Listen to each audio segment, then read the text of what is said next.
ہمارے نبی صلی اللہ علیہ وسلم نے فرمایا، من صامت نجا، جو خاموش رہے گا وہ کامیاب ہوگا، جو چپ رہنے کی پالیسی اپنائے گا، جو نہ بولنے کا فن سیکھے۔ من صامتا، صامتا ایک فعل ہے، نہ بولنا عمل ہے۔ نہ بولنے کے لیے محنت کی ضرورت ہے۔ ہم میں سے بہت سے لوگوں کے لیے نہ بولنے کے لیے بولنے سے کہیں زیادہ محنت کی ضرورت ہوتی ہے۔ ہم میں سے بہت سے لوگوں کے لیے اپنا منہ بند کرنے کے لیے منہ کھولنے اور چیزوں کو باہر نکالنے سے زیادہ جہاد کی ضرورت ہوتی ہے، اور ہمارے نبی صلی اللہ علیہ وسلم نے ہمیں یاد دلایا، من صامت نجا۔ اس خوبصورت حدیث کو یاد رکھیں، اور اس سے ظاہر ہے کہ طویل عرصے تک خاموش رہنا ہمارے نبی صلی اللہ علیہ وسلم کا اخلاق تھا۔ وہ کثرت سے نہیں بولتے تھے، مسلسل بات نہیں کرتے تھے۔ سماک ابن حرب کہتے ہیں کہ میں نے جابر بن سمرہ رضی اللہ عنہ سے پوچھا کہ کیا آپ رسول صلی اللہ علیہ وسلم کے پاس بیٹھے تھے؟ کیا آپ صحابہ میں سے تھے؟ وہ کہتے ہیں ہاں، میں رسول اللہ صلی اللہ علیہ وسلم کے ساتھ بیٹھا کرتا تھا، اور وَكَانَ طَوِيلَ الصَّمْتِ قَلِيلَ الضَّحِكِ، وہ بہت دیر تک خاموش رہتے اور اتنا ہنستے نہیں تھے۔ اور صحابہ اپنے زمانے جاہلیت کے قصے سنا رہے ہوتے یا کوئی شعر کہہ رہے ہوتے، اور وہ آپ صلی اللہ علیہ وسلم کے سامنے ہنستے، اور آپ صلی اللہ علیہ وسلم کبھی کبھی سن کر مسکرا دیتے۔ ان کے لیے تو وہ ہمیں رسول اللہ کے اخلاق کی ایک جھلک دکھاتے ہیں۔ وہ صحابہ کے ساتھ ہیں، وہ ان کی باتیں سن رہے ہیں، وہ انہیں خوش و خرم رہنے کی اجازت دے رہے ہیں، وہ خود طویل عرصے تک خاموشی اختیار کر رہے ہیں، اور وہ اپنی موجودگی اور اپنی مسکراہٹ کے ساتھ زیادہ حصہ لے رہے ہیں۔ عائشہ رضی اللہ عنہا کہتی ہیں کہ رسول اللہ صلی اللہ علیہ وسلم اس طرح بات کرتے تھے، اگر آپ ان کے الفاظ کو گننا چاہتے تو آپ ایسا کر سکتے تھے۔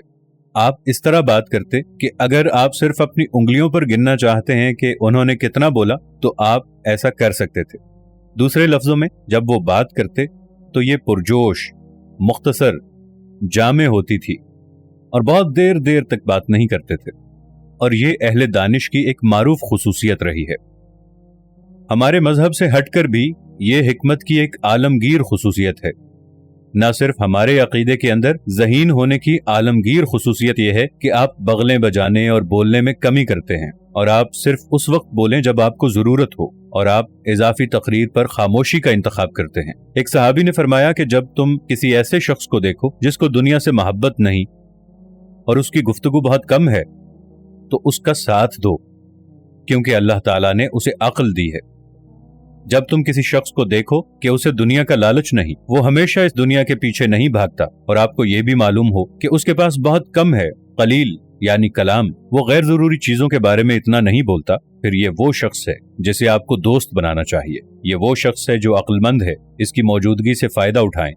عبداللہ بن مسعود رضی اللہ عنہ نے کہا، ایاکم وفضول الکلام، میں آپ کو مسلسل بات کرنے سے خبردار کرتا ہوں، میں آپ کو غیر ضروری باتوں سے خبردار کرتا ہوں، کیونکہ یہ صرف کافی ہے۔ انہوں نے کہا، یہ کافی ہے اس لیے نہیں، آدمی کے لیے یہی کافی ہے کہ وہ اپنی ضرورت کو پہنچا دے اور پھر وہ خاموش رہے۔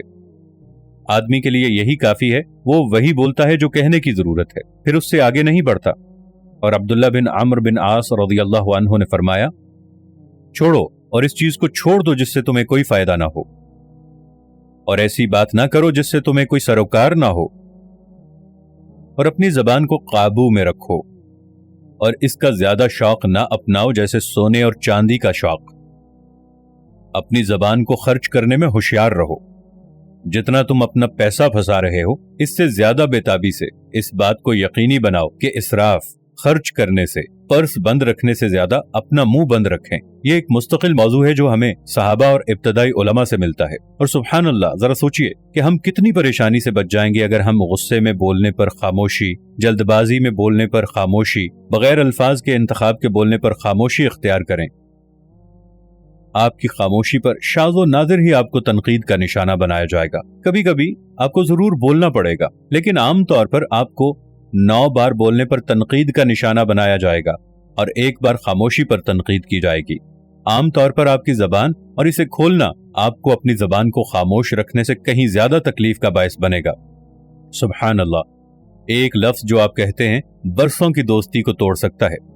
एक दलील जो आपके पास है वो आपकी शरीक हयात की मोहब्बत को तोड़ सकता है। सुभान अल्लाह, हमारी ये जबान कितनी खतरनाक है, इस जबान का इस्तेमाल कितना खतरनाक है, जहाँ इतना नुकसान हो कि अगर हम इसे खामोश रखें, अगर हम अपने ख्यालात को अपने अंदर रखें और फिर इस वक्त तक इंतजार करें जब तक कि हम कोई बेहतर जवाब तैयार न कर सकें और फिर हिकमत के अल्फाज के साथ बोलें, हम बहुत सारी दोस्तियां बचाएंगे, हम इतने कम तनाव और दलाइल का बायस बनेंगे। और ये सब कुछ जबान को कंट्रोल करने के मामले पर वापस चला जाता है। और जैसा कि मैंने कहा, जबान को कंट्रोल करने का तसव्वुर सिर्फ हमारी सकाफत से बाहर है। हमें तमाम तहजीबों और सकाफतों में हिकमत के ये टुकड़े मिलते हैं। अफलातून भी, ये नहीं कि हम अफलातून के अकीदे की परवाह करते हैं, लेकिन अफलातून का भी ये कौल है कि अक्लमंद इसलिए बोलते हैं कि उनके पास कहने को कुछ है, बेवकूफ इसलिए बोलते हैं कि उनके पास कहने को कुछ नहीं है। अक्लमंद इसलिए बोलते हैं कि उनके पास कहने के लिए कुछ है, लेकिन जब बेवकूफ बोलते हैं इसलिए कि उनके पास कहने के लिए कुछ नहीं, वो सिर्फ बकवास करते हैं। और मगरबी रिवायत के एक फलसफी फ्रांसिस बेकन ने कहा, खामोशी वो नींद है जो हिकमत को परवान चढ़ाती है। खामोशी वो नींद है जो हिकमत को परवान चढ़ाती है। मतलब जब आप खामोश होते हैं तो ये तफक्कुर, तदब्बुर के लिए, गौर व फिक्र, अपनी गलतियों को कम करने के लिए वक्त देता है। और दर हकीकत यही वजह है कि बहुत सी, एक बार फिर मशरक़ी रिवायात में मुराकबे के तसव्वुर का क्या तकाजा है, खामोशी। अब हमारे पास मुराकबे का वो वर्जन नहीं है, लेकिन हमारे पास कुछ ऐसा ही है। इब्राहिम इब्ने अदहम, वो मशहूर आलम और सन्यासी, वो मशहूर इबादत गुजार और अपने वक्त के अजीम तरीन बुजुर्गों में से एक इब्राहिम इब्ने अदहम, उन्होंने कहा, रअसुल इबादती अत्तफक्कुरी वस्समती। इबादत का उरूज बहुत ज्यादा सोचना और खामोश रहना है। इबादत का उरूज तब हासिल होगा जब तुम सोचोगे ज्यादा और बोलोगे कम, जब तुम गौर करोगे, कम बोलोगे, सिवाय अल्लाह के जिक्र के सुब्हानहू व तआला। लिहाजा खामोशी फजीलत की खुसूसियात में से है, खास तौर पर जब दुनिया के मामलात की बात की जाए। और वैसे खामोशी सिर्फ जबान की नहीं होती। हमारे दौर में खामोशी को उंगलियों से भी काम लेना चाहिए। Social media, Facebook, Twitter, email लिखना, ये भी खामोशी। आपको टाइप करने से पहले सोचना होगा, ट्वीट करने से पहले सोचना होगा, फेसबुक पर कोई स्टेटस डालने से पहले सोचना होगा और गुस्से की हालत में कभी न लिखें, न ट्वीट करें, न बोलें। पुरसुकून हो जाएं, अपने ख्यालात को जमा करें, उन अल्फाज के बारे में सोचें जो आप इस्तेमाल करने वाले हैं और फिर जवाब दें। एक कहावत है, बेवकूफ खामोश रहने से अक्लमंद नजर आता है और मुसलसल बातें करने वाला अक्लमंद बेवकूफ नजर आता है। खामोश रहने से बेवकूफ लोग आपको अक्लमंद समझें, खलास आप गलत तासुर देने वाले हैं, लेकिन अक्लमंद आदमी जो मुसलसल बात करता है वो बेवकूफ नजर आता है। खामोशी के फायदे बहुत हैं, इनमें से आप अक्ल को परवान चढ़ाएं।